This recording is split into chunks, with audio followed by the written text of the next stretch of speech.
I would say that there isn't a ton of consensus among bioethicists. We are rooted in sort of philosophy and debating these like big questions. So part of constant disagreement, constant discussion is kind of at the root of what we do. I would say that if you asked most American bioethicists, is healthcare a human right and is it something that the government should provide, it would be shocking to hear someone say no.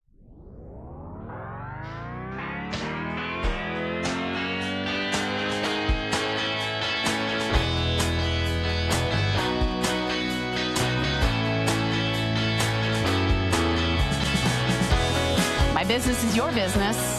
It's all within my lady business with me, Mary Nisi.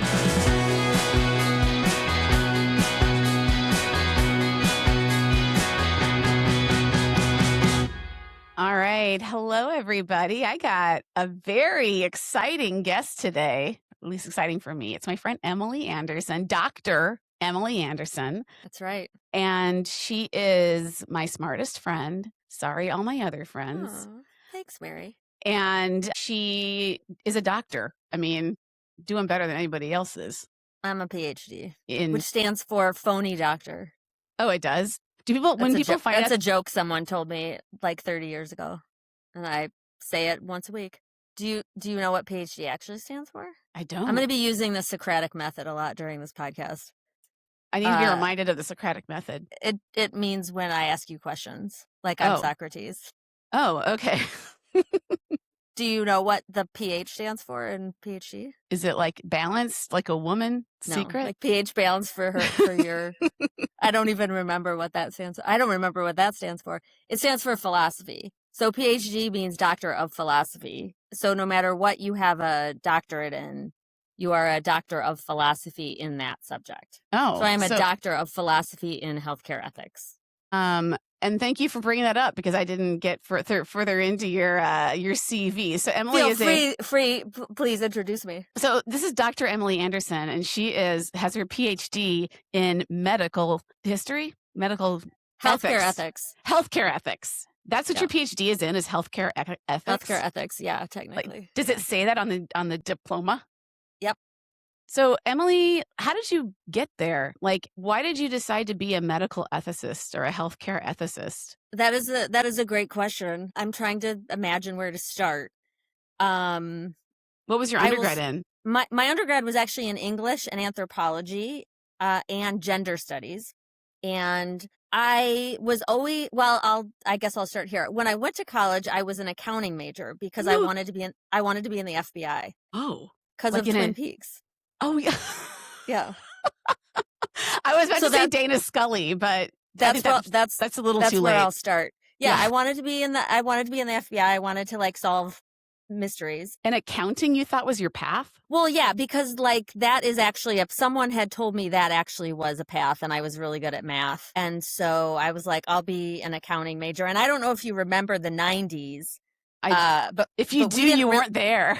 We don't really get a lot of counseling and direction about college and careers and all of that. And so I went to college to be a FBI agent, like Agent Cooper, Dale Cooper, or Dana Scully. And I did really bad in my microeconomics class, but I did really well. I didn't even do that well, but I really enjoyed my composition class that I had to take, where we focused on monsters the whole semester, and I had to write a paper on Frankenstein, which is very timely. And Frankenstein is very influential in bioethics, which is the field that I ended up in. Many years later. Yeah. Because it's like the story of, men playing God with science and, things like that. So anyways, and I haven't seen the new Frankenstein movie. So it's good. I did watch it. We have that on our list. So anyways, all of that is to say, like, I love writing, and I fell in love with writing, which is not something that I enjoyed much in high school. But in college, I really fell in love with writing, and I fell in love with anthropology and like studying humans. And I always was very interested in health, but I knew very early on that I didn't want to do anything clinical. I didn't want to be a doctor. I didn't want to be a nurse. I didn't want to touch people or deal with individual people. It's not really about bodies. It's more about I learned very early that I am a very empathic person and I'm very sensitive. And so I could never be in a job where like every day I was absorbing other people's like pain or trauma or difficulties. So but again, because it was the 90s and I didn't really get a lot of good guidance, I didn't really understand what other careers were like available to me. So I moved to Washington, D.C. after I graduated college. I was looking for jobs in some sort of women's advocacy something. So I had interviewed at places like League of Women Voters. I was looking at like NARAL. I had been offered a job at a place that's now called Catholics for Choice, which is like a Catholic pro-choice organization. And those jobs were very, very low paying. I needed to make money because my boyfriend was a graduate student. I ended up taking this random job. Why is your boyfriend being a grad student mean you had to make Well, he money? was only making like $10,000 a year. So I had to be the breadwinner. Yeah, and make $15,000 Yeah. a year because you could live off of that in Yeah, 1998. exactly. And so I took a job at the American Psychiatric Association in the Office of Research, and I ended up when I was there, I was learning about a lot about mental health and how psychiatric services at the time were funded differently than health services. Most people's insurance wouldn't cover mental health services. Mental health parity advocacy was a big thing. I was also learning a lot about research and things that were happening in psychiatric research at the time. And I got a lot of opportunities to be exposed to a lot of different issues in mental health and research and a little bit in ethics. But everyone that I worked with who was sort of like a step above me professionally had a master's degree either in psychology or public health. So then when that boyfriend, who is not the man that I'm currently married to, as Mary knows, when that guy finished his master's, then it was time for me to get my master's, and I decided to go for a master's of public health. I focused on health education. I worked for a professor that did a lot of research, and I got very interested in research and issues related to ethics, both in research and public health, because a bunch of things that were going on at the time that I won't bore you with.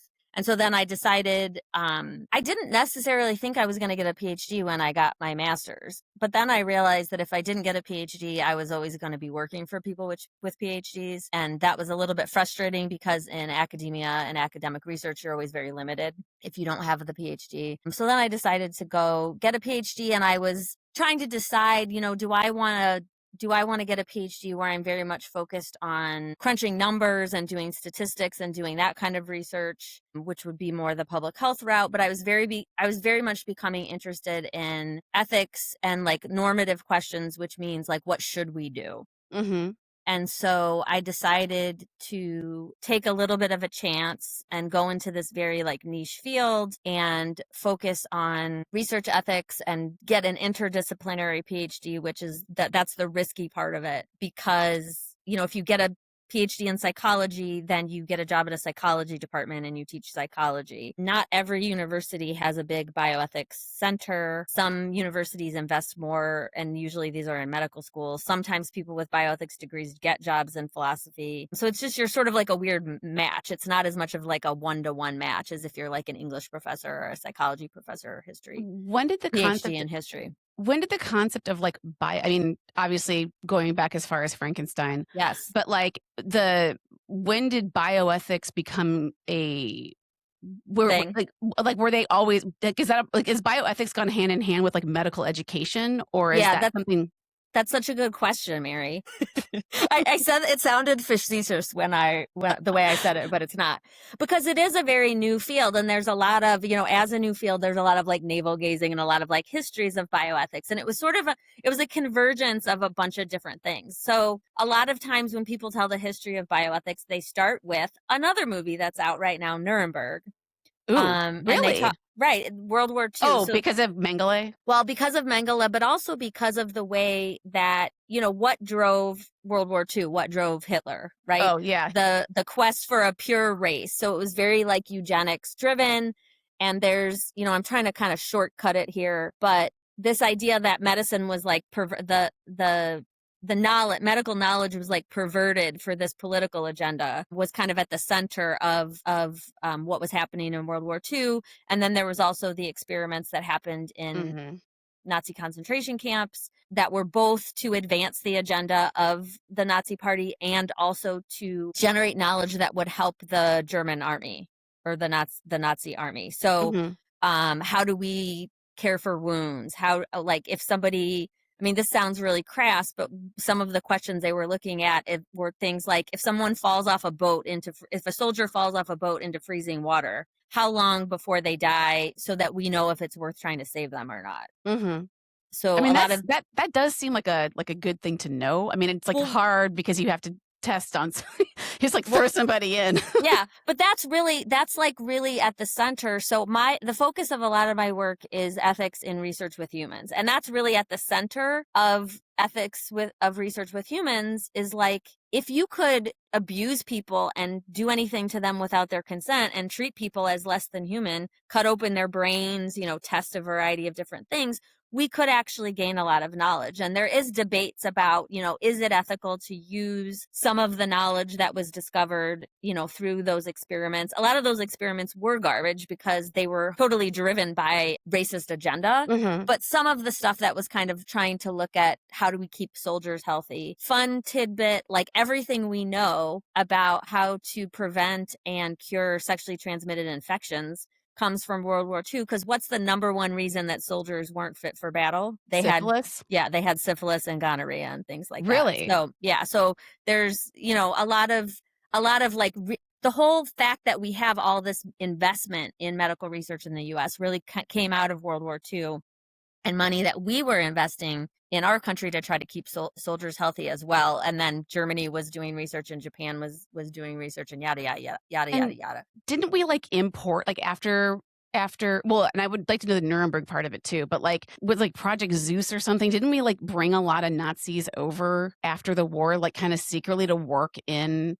like engineering, like in the Rand Corporation and stuff? Like I feel like I'm sort of probably butchering I do not know.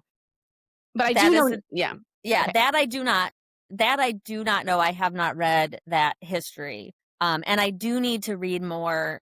One of the things on my long list of things I need to read more about is sort of the history of military research in the US because it's not something I know a ton about. I know a little bit about like MK Ultra and like the Mhm. psychedelic research, but I need to learn more about that. But so then sort of like this, well, okay, so what happened at the Nuremberg trials was that in order for the Nazi doctors who were conducting research in the death camps to be tried against a standard, some American doctors had to put together what's called the Nuremberg Code, which is sort of the first international code of research ethics, which is basically a list of principles of how people should be treated when we use them in research. And the first thing is we shouldn't do research on people without their consent. And then there's other things like there has to be social and scientific value. People who are doing the research have to be qualified to do it. And it's a very thin document and it's a static document because it was just a one-time thing. And then since then, there's been evolutions of like international codes of ethics, but it started with Nuremberg so that those Nazi doctors could be tried against, what was considered to be a global standard at the time. So they put it forth like this is what we've decided is what you should have been Yeah, doing. And so you're like kind of like retroactively holding them accountable to something that didn't exist. a little Not bit. And not to defend the Nazis, but right, but it was based on sort of what is common practice at the time because that hadn't really been delineated or coded or put in writing. The interesting thing is that there was one country, this is a Jeopardy question. I know you love Jeopardy. There was one country in the whole world that actually had a code of ethics for research with humans prior to the Nuremberg Code. Would you like to guess what country that was? okay. So it'd be a country like is it an old country? It has to be an old country. Yeah. Okay. So like in But Egypt? don't overthink it. Don't overthink it. I said Hammurabi. Is it it was a, Egypt? no, it's Germany. Oh. So they did have a code of ethics. They They just weren't did have a following it. code of ethics that they weren't following, yeah. And it Did kind they of went by the wayside. Like that was from, I don't know. Again, I feel like I'm out of my depth, but it was like that was from like the previous administration before Hitler came in and took over. But that version of the German government had some sort of code for doctors for when they were conducting medical medical research. But then the other part of the story is that because the US had made such an investment in scientific research and medicine in World War II, medicine actually started to be able to come up with things that kept people alive longer. Mm-hmm. So, if it was 1899 and you had tuberculosis, the doctor came and kept you to your house and kept you comfortable while you were dying. Mm-hmm. Now, all of a sudden, we had like things that could cure people and keeping them live longer. And then we had to think about making decisions and who gets what and rationing and, all of that sort of thing. And so When were we making those? What were we making those decisions that was around? like what kinds of things? Well, Like like dialysis. during wartime. Well, this is maybe like the 50s. This was like the 50s and 60s. We started to have things like dialysis. And dialysis was like a really big issue where kind of bioethics started to bloom or blossom because doctors were saying, like, we can do dialysis. Dialysis saves people's lives, it extends people's lives, but we don't have enough resources. Who's going to pay for dialysis? And so dialysis is one of the few things, right, that like if you need dialysis, the government will pay for your dialysis. And is that all? What is that? When I think of dialysis, I think of like Kidney failure. diabetes. Like Yeah. it's all. So is dialysis only for that, or is there like other things that dialysis helps with? Well, anytime you go into kidney failure, one of the main reasons is diabetes, but there's other things that could send you into kidney failure. But so when doctors started to have to make these difficult decisions about what to do and there were more choices for patients. That was when bioethics really grew as a profession because physicians started to invite, this is sort of the language of some of these histories. Doctors started to invite philosophers, theologians, and others like to the bedside or into the clinic to help them make decisions about what to do. And policy started to have to think, policy had to start to integrate ethics. Mm-hmm. And part of it was because, again, I think it's really important for people to realize like how short of a time it's been since medicine was actually able to do anything helpful. Mm-hmm. I mean, yeah, like when you think about like, the Civil War was when they like began to figure out that washing your hands can like keep you from not dying. I also think, just between you and me, like once you turn 50, you realize like how short modern history has been. And you think like, oh, all this stuff was like very recent. And so the other thing I'll mention, talking about the history of bioethics is that, the U.S. Public Health Service study of syphilis in the Negro male, which is the official name of what a lot of people call this Tuskegee syphilis study, and a lot of people have heard about that. I call it the U.S. Public Health Service study of syphilis in the Negro male because, number one, I want to remind people that this was a study that was funded and conducted by the U.S. Public Health Service. And number two, the people of Tuskegee would like everyone to stop calling it the Tuskegee syphilis study because they didn't ask for it and they didn't have anything to do with it. They were just the people that were used in the study. Oh, and then weren't they giving it to them? Like, weren't they giving no, people? So that is a major misconception, and I will come back to that because there's another story of what happened in Guatemala. But what happened in the syphilis study that took place in Macon County, Alabama, was that there had been some observational studies of syphilis that took place in Scandinavia where men that had syphilis were just observed to figure out what happened to their bodies. And that's when they figured out, if untreated syphilis will affect your heart, it will affect your brain, it will affect your other organs. And at that time in the 20s, when the syphilis study started in the US, there weren't a lot of great treatments for syphilis, and they were pretty like gnarly. Like it involved like putting ointments on your chancres and all of that sort of stuff. And it didn't work very well. It was kind of gnarly, had a lot of risks. So were they like making up what it could potentially be because they didn't like how do you like when you've got like bad solutions to a problem like that? Like, is that because they weren't studying and they were just like throwing shit at the wall to see what sticks? It just wasn't there yet.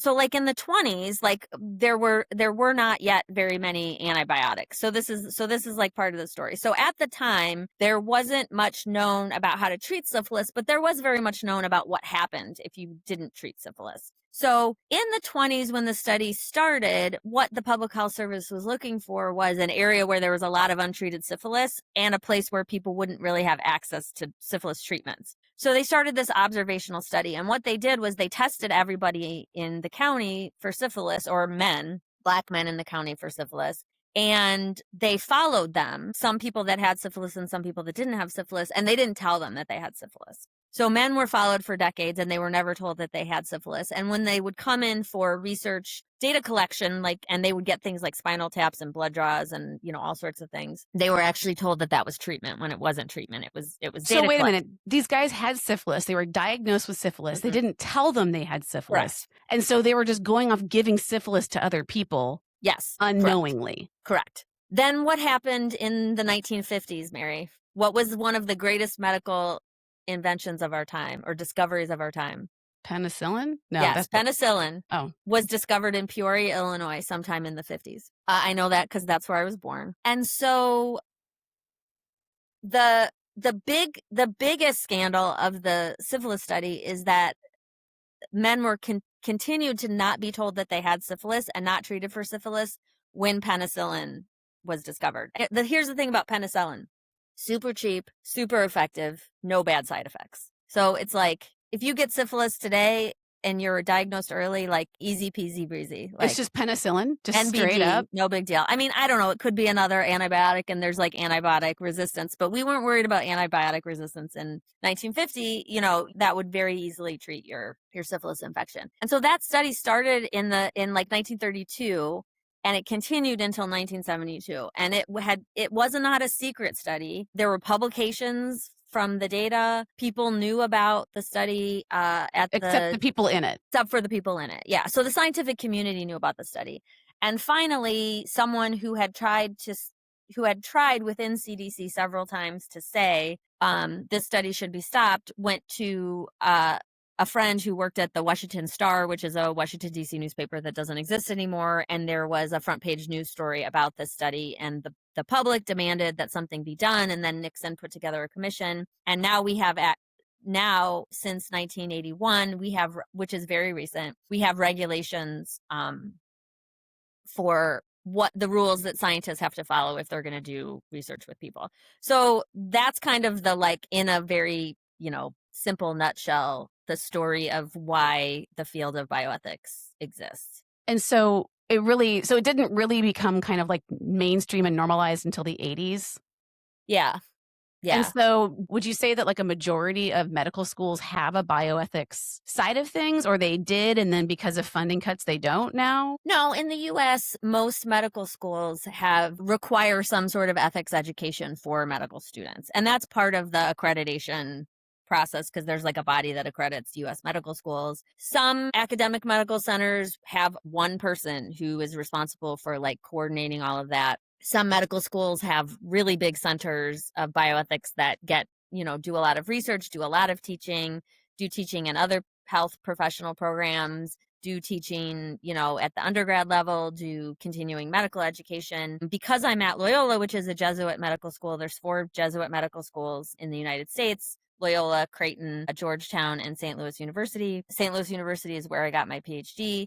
The Jesuit medical schools all of them have invested pretty heavily in bioethics because it's consistent with the Jesuit mission. Which Things is like great. caring for the whole person and caring about people who are suffering, and So medicine as a calling, and all those sorts of things. So I like, and I'm going to probably butcher the history of this, but like from what I understand, like Reagan did a real big hatchet job on medical health or mental health services. Like he cut a lot of the public funding for, and so it's interesting that at a time when they're kind of collapsing the mental health infrastructure, now we're finally getting codified and good ways to do the studies in the bioethics. I don't know if can you speak to that, like how one part of it is being kind of decaying when one part is coming up. I'm not saying this right, but do you understand what I'm trying to say? Well, I mean, I think they're related in the sense that, like, as medicine got more complicated, physicians realized that they couldn't just like show up every day and do the treatment. And they had all of these other things, right? Like they were having patients that didn't have insurance or that couldn't afford the treatment. They had patients who didn't like the treatment options that they had.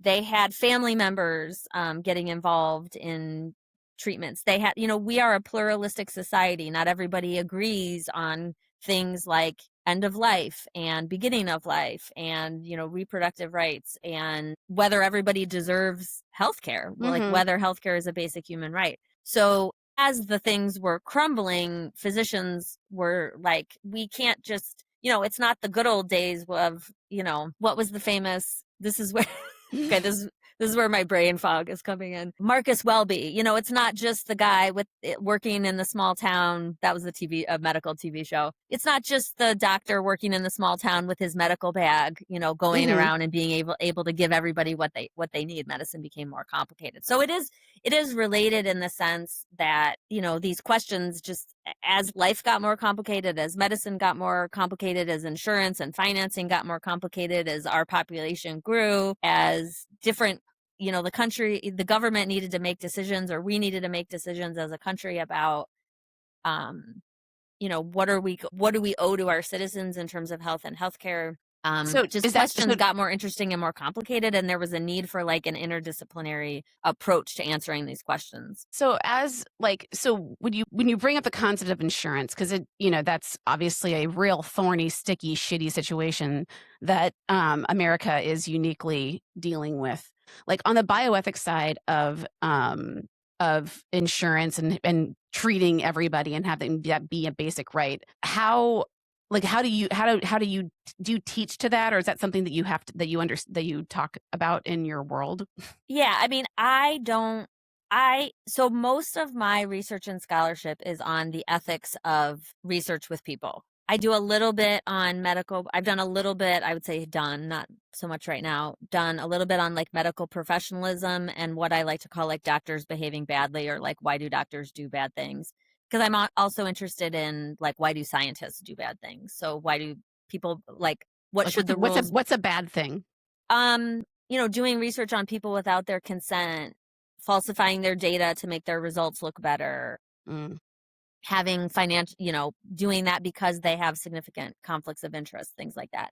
But mostly I'm interested in like, how do we set rules around research that we do with people to make sure that people are safe, but that we're also, continuing to advance science in a way that helps future patients. So it's always this balance between, current patients and the future individual people and the greater good. Like these are again, sort of like, these are the things that bioethicists talk about.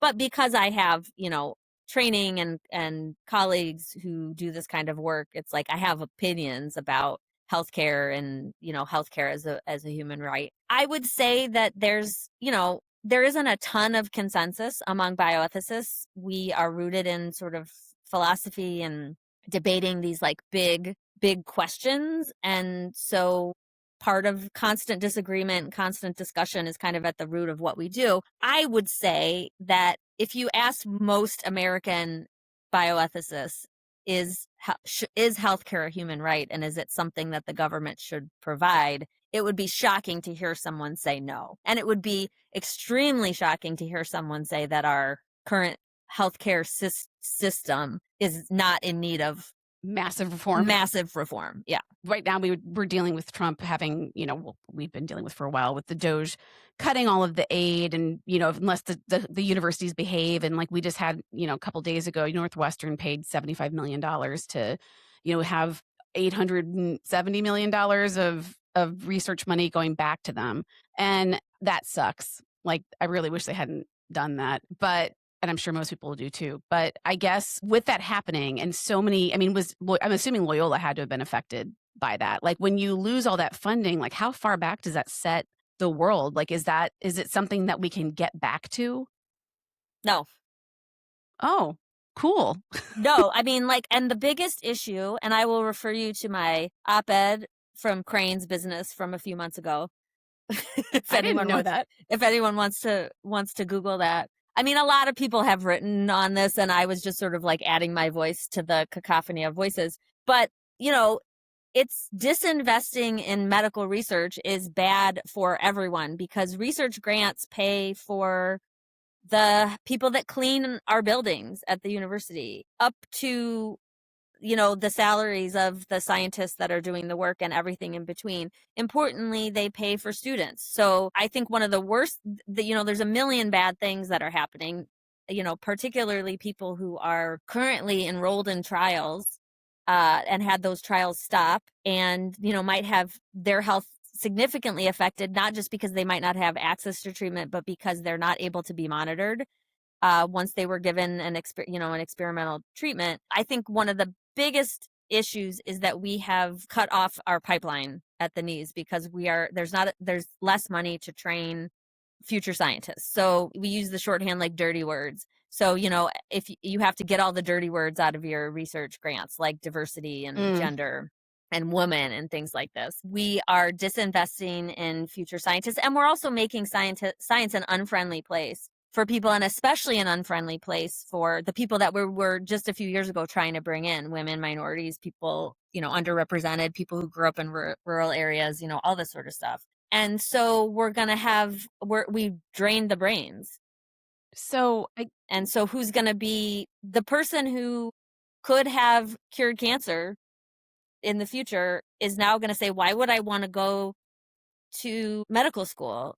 There's a cap on my loans. Nobody listens to doctors anymore. The Department of Health and Human Services is filled with people that don't have medical degrees. Why would I want to go into public health? I can't get a loan because it's not a professional degree anymore. I mean, there's like all of these things going on. And I think even if I don't like to use war metaphor, but it is a war in the sense that like there will be a need for rebuilding because we have like destroyed the infrastructure has been destroyed. The infrastructure wasn't that great in the first place, though, I have to imagine. No, and I think if you had asked anybody working within the infrastructure for ideas of how to make it better, this was what was so frustrating about Doge, was it's like, yeah, a lot of smart people who have been working in these systems for a long time, whether it's like the way NIH funds research or the way universities operate with this research funding, like people have a million good ideas worth testing about how to fix this. Nobody needed to bring in outsiders to like try to fix things. I mean, isn't the answer pretty much always across the board more money? Yeah, but then there's also, I mean, more money is always good, but there's also it's so tricky to say efficiency because it's like such a scary word now, but there were ways to make the system more efficient. You didn't need to bring in a bunch of outside people and scare everyone and fire a bunch of people to make things more efficient. There's like some very simple, lots of people have lots of ideas about how it could have been made simpler. And a lot of those people got fired. So, like,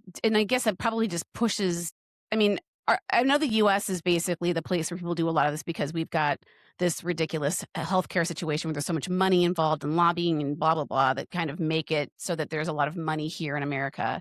Now that Trump has done that and taken it away, is there like another country or another system waiting in the wings that's kind of taking these minds and Yeah, continuing it?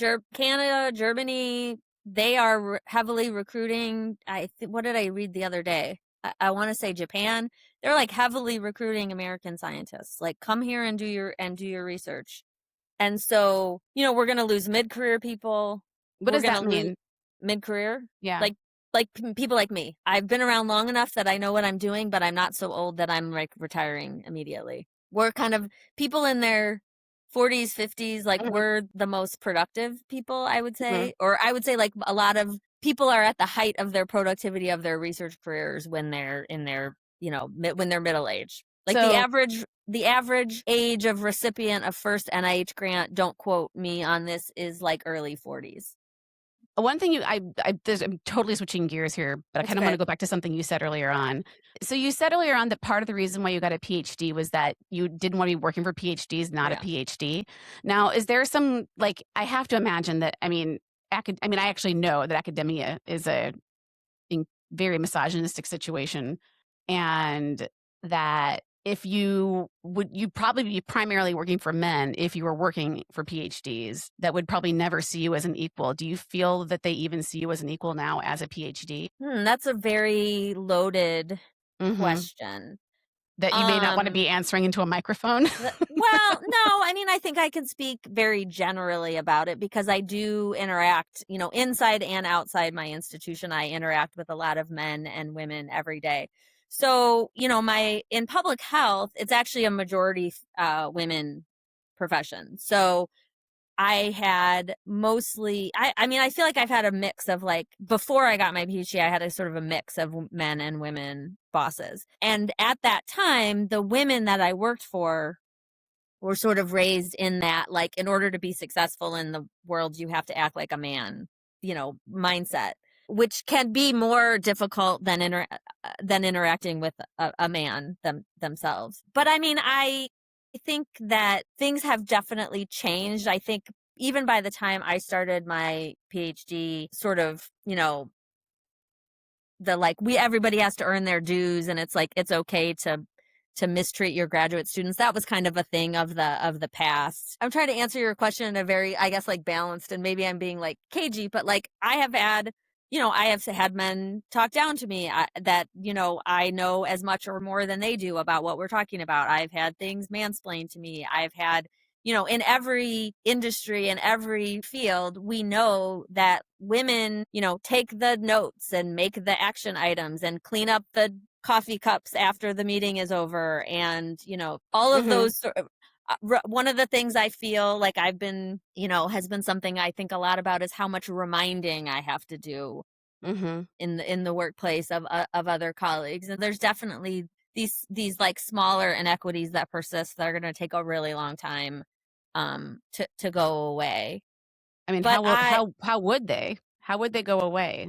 I mean, it's like The slow march of time? the slow march of time, and these things are not specific to academia. I think, one of the things that I'm super grateful for is at this point in my career, and this is, something that is unique about being an academic, is that I get to choose who I work with now. Like, very rarely is there anything that I like have to do. And if you look at all the projects that I'm working on now and who I'm working with, I tend to choose to work with other women in my field, and a lot of younger women. And I will joke with them like, I'm a vampire and I'm stealing your youthful energy.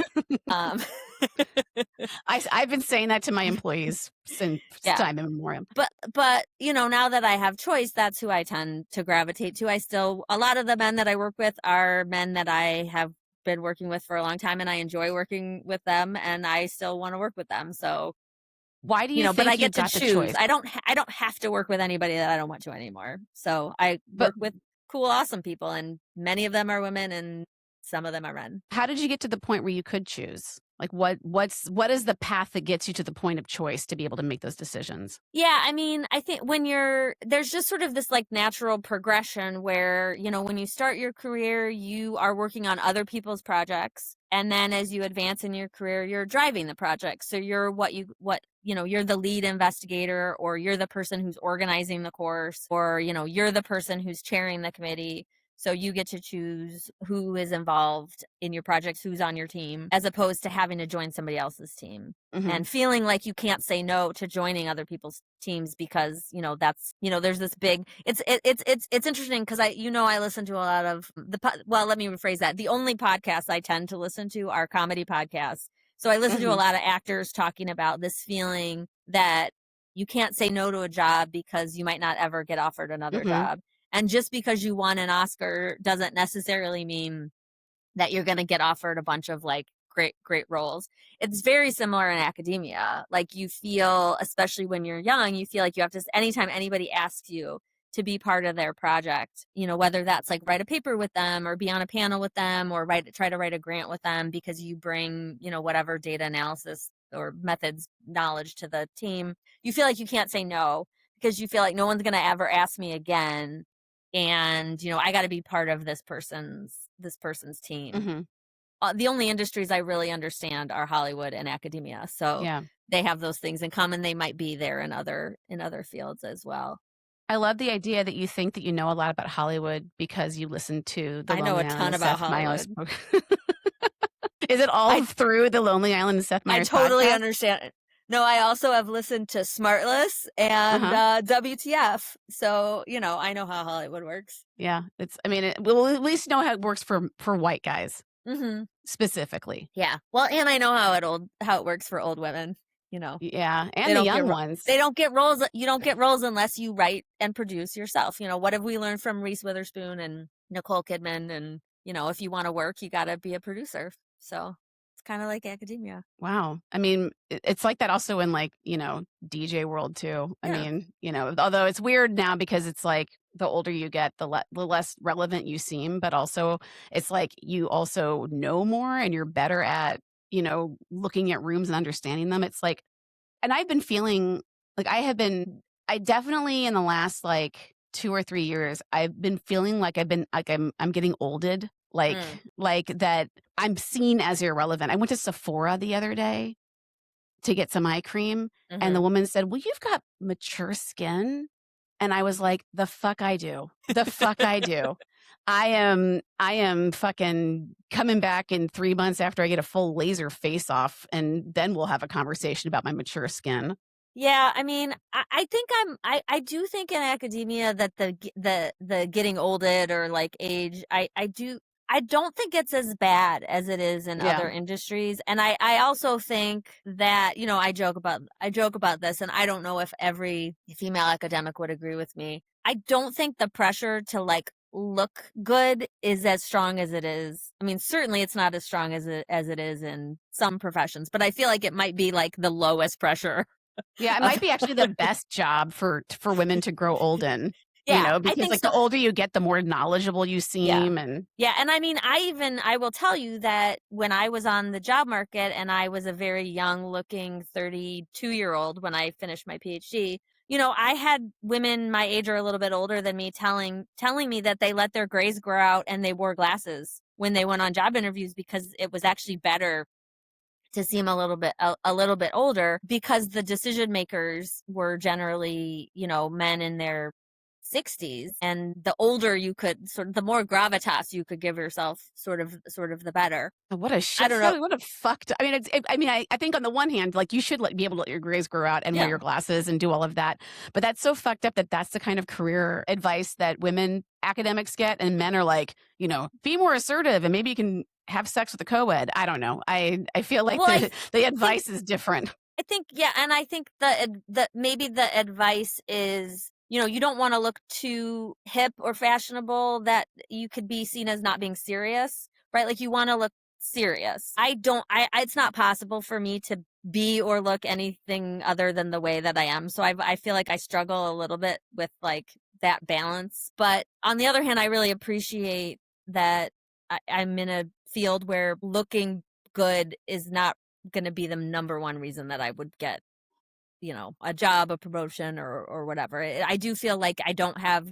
the pressure to look good every day when I show up at work the way that other people in other professions probably Yeah. feel. Speaking of other times when you had to look good in a professional way, you spent a lot of time as a child amateur gymnast. Yeah.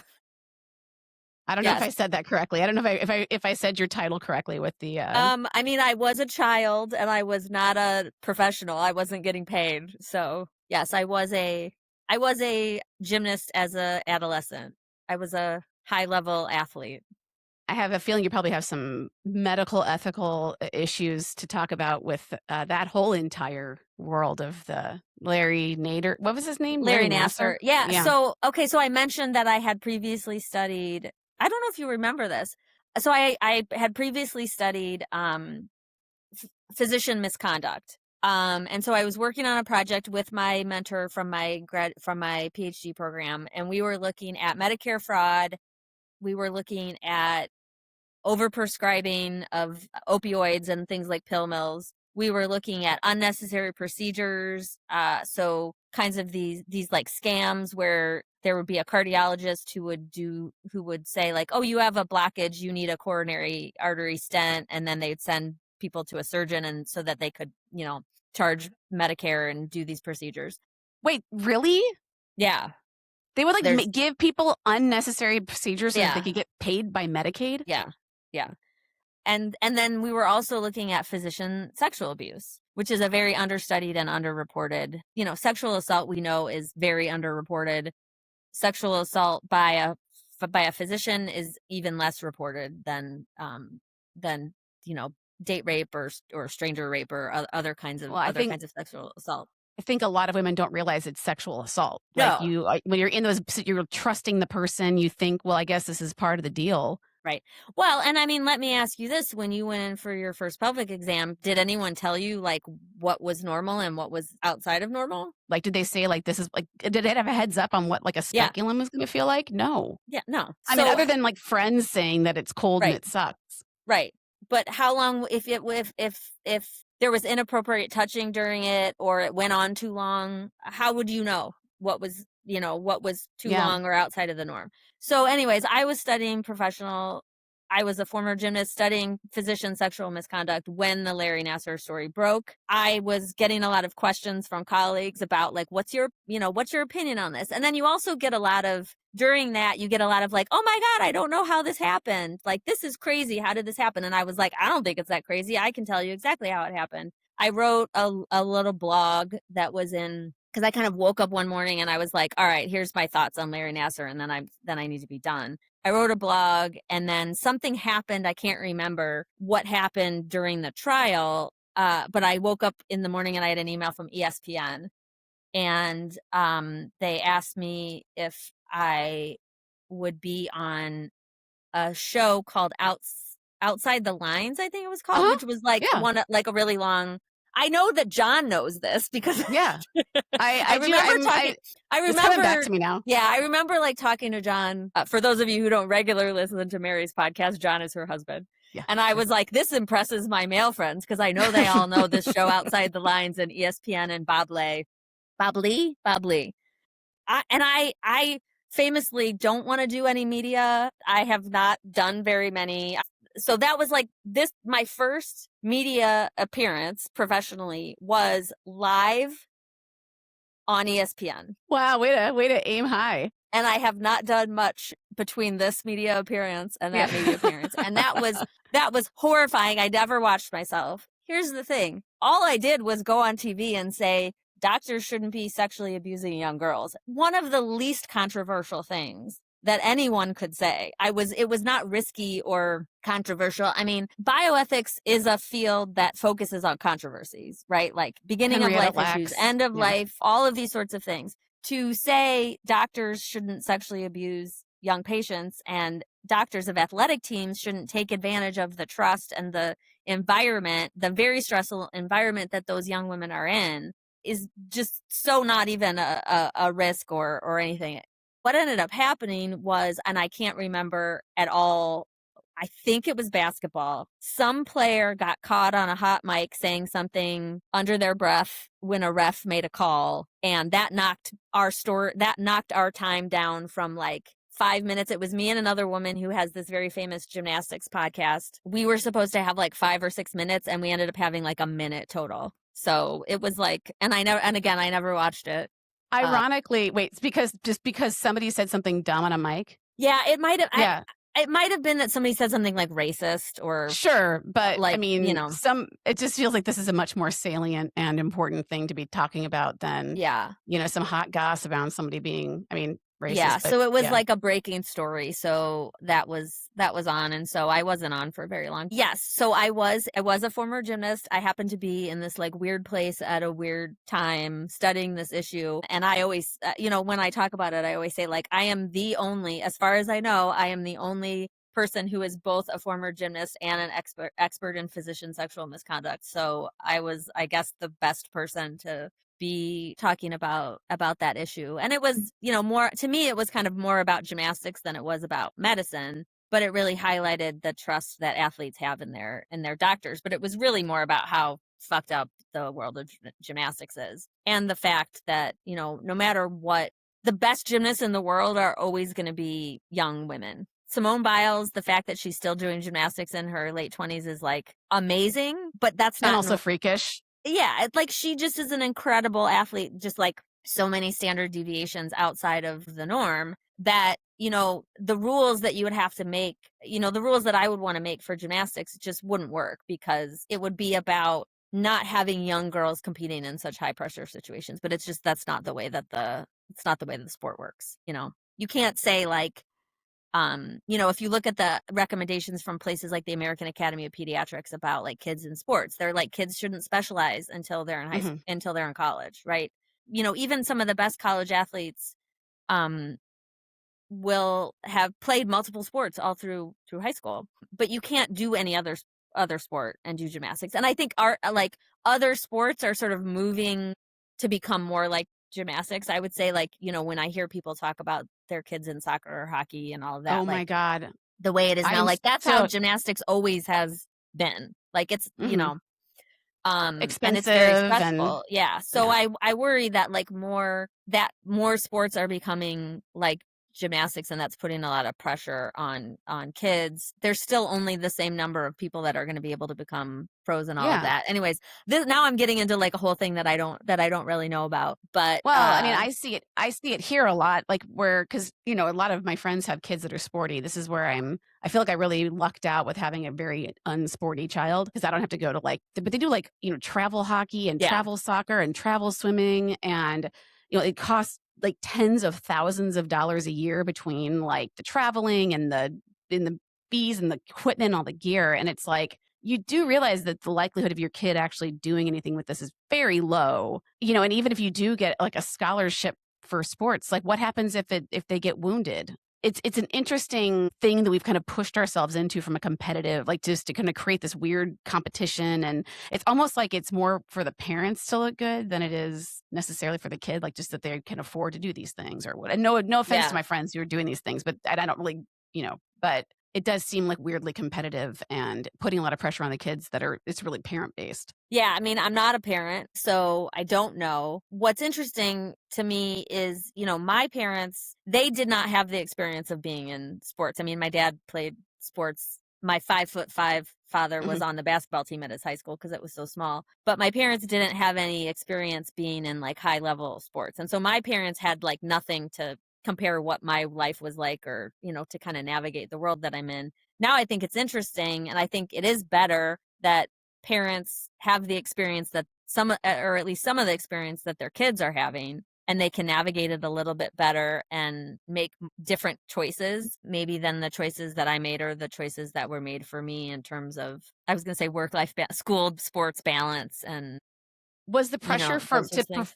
was the pressure from gymnastics, like, was that self-inflicted, or were your parents also like, "Emily, you gotta hit that high beam"? No, I mean, that's what I'm getting at is my parents, this was like a totally foreign experience to them. The only time I've ever heard my mom talk about it was Debbie asked my mom about this. And my mom said, I was having a bunch of people tell me that my daughter was really good at something that I didn't understand. And so what she expressed was like, as a parent, she felt like what she should do was help me develop my talent. And that was kind of what she understood her role to be. And so my coach, there was a lot of deference to my coach about things. And, my parents were very supportive and very along for the ride. I am a person that has always had very high standards for myself. I don't, it's like a chicken and egg thing. Was that gymnastics, or did gymnastics Mhm. create that, or was I good at gymnastics because of that? No one will ever know. But my parents certainly were not like overly pressuring me.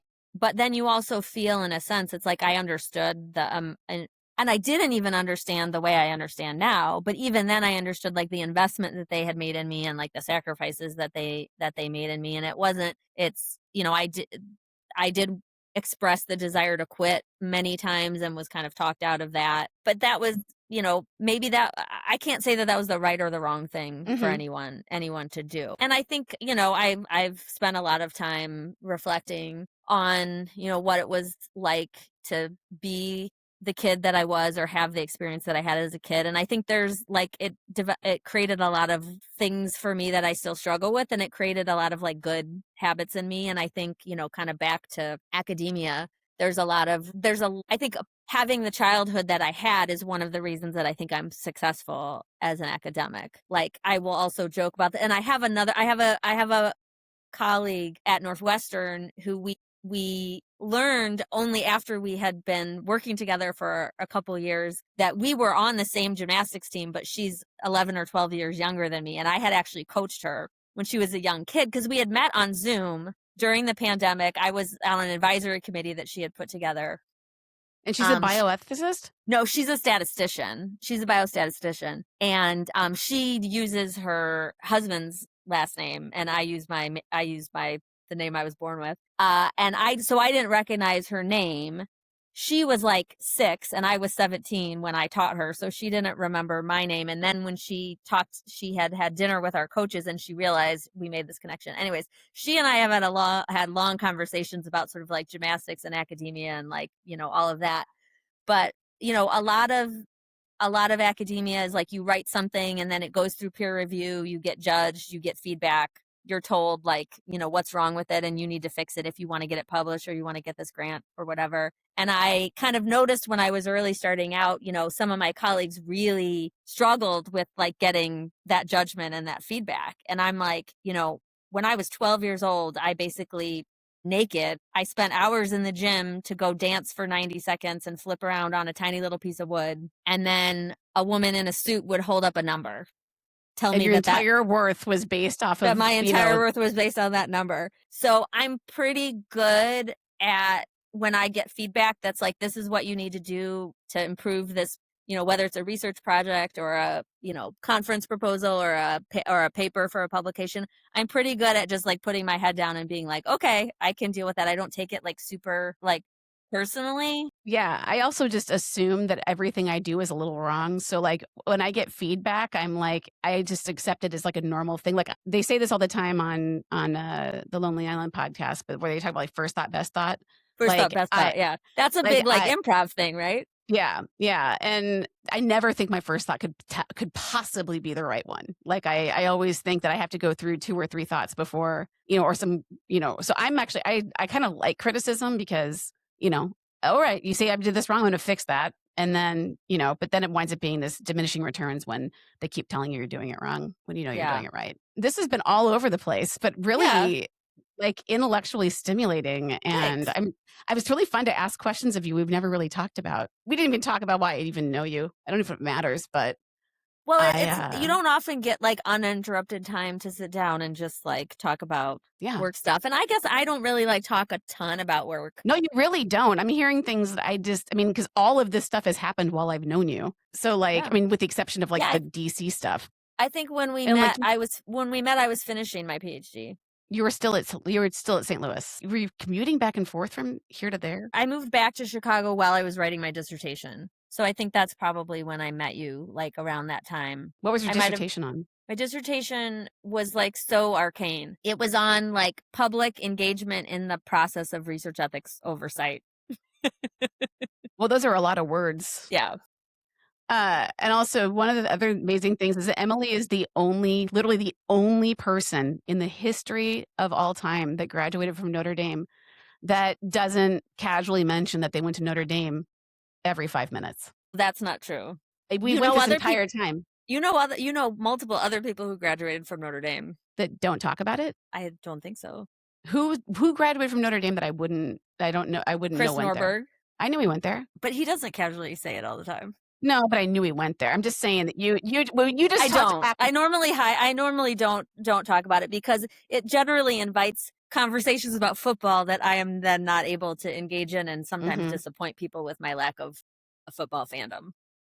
Yeah. My relationship to Notre Dame as a college institution is that a lot of my previous clients went there. And so I used to have to play the Notre Dame fight song a lot at weddings. Yeah. I'm sorry for that. I apologize. So Emily, as you guys can tell, she's a doctor of healthcare ethics. Yeah. Also known as bioethics, but my degree is specifically called healthcare ethics. I like bioethics. It sounds like badass. It sounds like you're like broader. In a movie. Yeah, but it sounds like you're being brought in during a movie to like figure out the pathogen that's infecting everybody. Have you watched Pluribus at all? Yes. I have. We've watched 4 episodes. So yeah, it's all my colleagues are watching it. We love to talk about Pluribus and Severance. Yes, Severance. Oh, yeah. God, we could just do this forever. I could talk. That would have been a really interesting conversation. I'll share with you. There's a bioethics book about Orphan Black. Somebody I know is writing one about bioethics and Severance. Really? Yeah. Like, are they interesting? But like, could like non-bioethicists read it? So I feel like the Orphan Black one was pretty accessible. The Orphan Black was one of my favorite shows. Yeah, me too. Like hands down. What happened to her? Where's she been? Yeah, where has she been? Like if she can't play like 15 characters. Tatiana Maslany. Maslany. All right. Well, thank you so much for coming and everybody for tuning in, and bye. Thanks for listening to All Up in My Lady Business with me, Mary Nisi.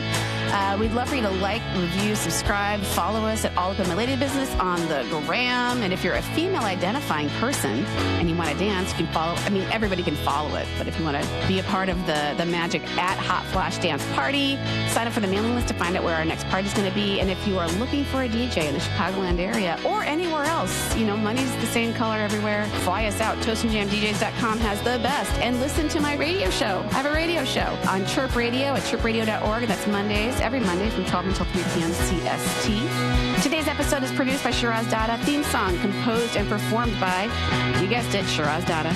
All right, guys. Peace out.